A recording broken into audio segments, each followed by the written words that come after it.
আসসালামু আলাইকুম, সবাই কেমন আছেন? আশা করি সবাই ভালো আছেন। আল্লাহর অশেষ রহমতে আমিও ভালো আছি। এই যে দেখতেছেন কি সুন্দর মাছ ভাজতেছি, এগুলো কিন্তু রুই মাছ।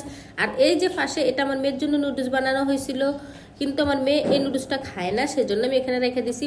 আর এই যে সাজানো গোছানো সব কিছুই আছে, এগুলো হচ্ছে কালকে রান্না করছিলাম এক ধরনের নদীর মাছ, এগুলো সঠিক আমি চিনি না। আর এই যে এখানে দেখেন মুরগির মাংস ভুনা, এগুলো কিন্তু কালকের।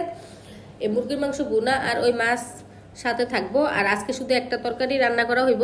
এই যে এখানে আছে দেখেন মূলা, আমার কিন্তু পছন্দের, একটা সময় পছন্দের ছিল না, এখন খুবই পছন্দের। আসলে সংসার জীবনে মেয়েরা আসলে সব খাবারই পছন্দের হয়ে যায়। এই মূলা কিন্তু এখন আমার খুবই পছন্দের। এই মূলার তরকারিটাই আজকে শুধু রান্না করা হইব। এখান দিয়ে দেখতেছিলাম যে আমার বাচ্চা কি করে, আয়সা দেখি সে তো ঘরের অবস্থা নাজেহাল করে রাখছে। বাইরে কিন্তু অনেক সুন্দর বৃষ্টি হইতেছে, আর বৃষ্টির দিন সবারই কিন্তু মন ভালো থাকে, মনটা ফুরফুরাও থাকে।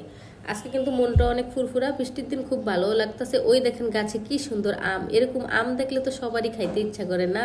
লোভ লাইগা জায়গা যে গাছের থেকে পায়রা যদি খাইতে পারি কি আনন্দ লাগে। কিন্তু এটা তো আর নিজের গাছ না যে চাইলেই খাওয়া যাবে, এটা অন্যের গাছ, চাইলেও পাওয়া যায় না। ওই চোখ দিয়ে দেখে শুধু চোখের শান্তি অনুভব করি, এইটাই। বাইরে অনেক সুন্দর বৃষ্টি হইতাছে।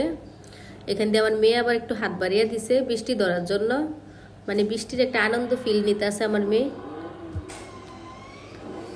আমিও দেখতেছি, আমার বাচ্চাটাও দেখতেছে, আমি ওর হাতটা ধরে কই ধরবা, ধরো ধরো ধরো ধরো। ও একটু আনন্দ করতেছে, আমিও সাথে ওর সাথে একটু আনন্দ করতেছি, ওর একটু বৃষ্টিগুলো ধরিয়ে দিতেছি। ও খুবই খুশি ছিল, খুবই আনন্দ পাইতেছিল দইরা। আমি ওরা বলতেছি যে ডাকো ডাকো ডাকো। তারপরে চইলা যাইতেছি আবার রান্নাঘরে। তরকারিটা কিন্তু আমি অফ ক্যামেরায় বসিয়ে দিছি। এই দেখেন তরকারিটা আমার হয়েও গেছে। এখন আমি বাইরে নিছি, ভাত তরকারি সবকিছু রেডি করে নিছি। এখন আমরা খাওয়া দাওয়া করব, সবকিছু এখানে বাইরে রেডি করে নিছি, এখন খাওয়া দাওয়া করব।